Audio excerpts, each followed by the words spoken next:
I'm going to explain the product rules and quotient rules for differentiation, a little bit about higher order derivatives, and more derivatives of different trig functions. So first of all, if you have a product of two functions of x and you want to differentiate it, it is not simply the product of the two derivatives. It's not u prime times v prime. You've got to do the first one times the derivative of the second plus the second times the derivative of the first. Now, of course, since multiplication, addition, or commutative, you can change the order around of these things. But basically, you're differentiating one function at a time and then adding the two things together. And we often look at it this way too: u dv plus v du, or uv prime plus vu prime. So in this case, x squared plus 3 times 2x cubed plus 5x. We could just go brute force, multiply the whole thing out like this, and differentiate it term by term. As you're combining like terms, differentiate it, we get down to here. Using the product rule, u is x squared plus 3, and then dv, we take the derivative of the second one, derivative of 2x cubed plus 5x, 6x squared plus 5, and then plus. Now we do the second one, 2x cubed plus 5x times the derivative of the first, which is 2x. And then if you want to show their equivalent, well, then you got to do some algebra. And we end up getting the same thing eventually. But there'll be a lot of times where the product rule is either preferable or actually necessary, and you can't do it the way on the left. Now the quotient rule, it's again not just the derivative of the top divided by the derivative of the bottom. You take the bottom one, square it, and then write it up here, times the derivative of the top minus, and then you switch them, the top times the derivative of the bottom. So the way I remember it is, take the bottom, write it on the bottom and square it, and then write it up here, times the derivative of the top. So just like the product rule, you're doing one derivative at a time, minus instead of a plus, and then you do it the opposite order. So I do the top times the derivative now of the bottom, and you simplify that out to whatever it simplifies to. We'll do more examples in a little while. As far as higher order derivatives, we have our first derivative. Here's y double prime. We can also write it d squared y dx squared in differential notation, Leibniz notation. Third derivative. You generally write, this is making the point, it's the derivative of the second derivative to get the third derivative. You could write a d cubed y over dx cubed. To get the fourth derivative, it's the derivative of the third derivative. So you could put 4s. By the time we get up to 4, we don't use the primes anymore. We just put the number in parentheses, and you can take as many derivatives as you want, really. Okay. As far as finding, say, the derivative of tangent, realize that tangent is sine over cosine, and now we can use quotient rule. So we do the bottom and square it, put the bottom up here, times the derivative of the top, derivative of sine is cosine, minus the top, which is sine, times the derivative of cosine, which is the bottom, negative sine.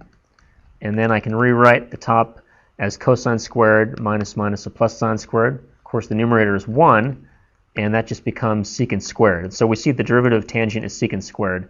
You can derive this, but really, and you can derive the other ones in a similar fashion, but really, you're probably just going to want to memorize them. Some things to note is the derivative of the cofunctions is always negative, whereas the derivative of sine secant tangent, you just get positives. Okay, so stating it again, product rule, if you have uv quantity prime, u prime v plus uv prime, basically you're differentiating one at a time. For a quotient rule, u over v prime, take the bottom, put on the bottom and square it, write it up here, times the derivative of the top minus the top times the derivative of the bottom. Some more examples. X squared plus 2 over x plus 1. We take the bottom, square it, write it up top, times the derivative of x squared plus 2, 2x, minus the top, x squared plus 2, times the derivative of the bottom, which is 1.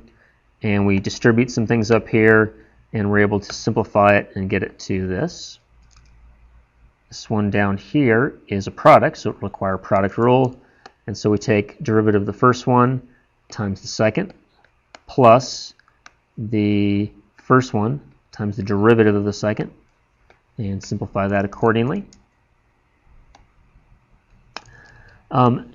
Don't just jump ahead and start using these rules without thinking it through first if there's an easier way. So in this particular case, with just x on the bottom, see over here we had x plus 1 on the bottom, so we could have divided, but it's not all that convenient. But in this case, it's very easy to just divide everything by x. Now that you've got this, don't use any quotient rules, just use simple power rule, and you can easily get derivative of 3x is 3, derivative of negative 5 is 0, derivative of 2x to the negative 1 is negative 2x to the negative 2. Same idea over here. Because it's simply a number on top and not a function of x, don't use quotient rule. First rewrite it in this way, and then you can use power rule. Okay, another thing to point out, if you have x to the fourth, you take a derivative, you get 4 times x cubed. Take another derivative, 4 times 3x squared, or 12x squared. Another derivative, 4 times 3 times 2, 24x. Another one, 4 times 3 times 2 times 1, which is 24. Take another derivative, you get 0. And so we can generalize this a little bit. If we have x to the n, we take a derivative. So we bring the exponent down, subtract 1. We take another derivative.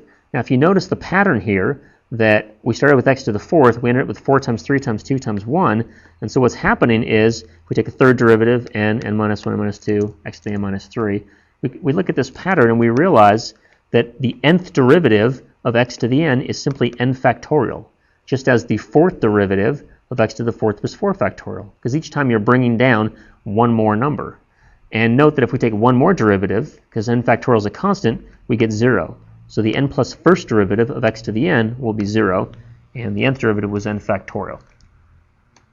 Here's an example of using higher order derivatives with sine and cosine.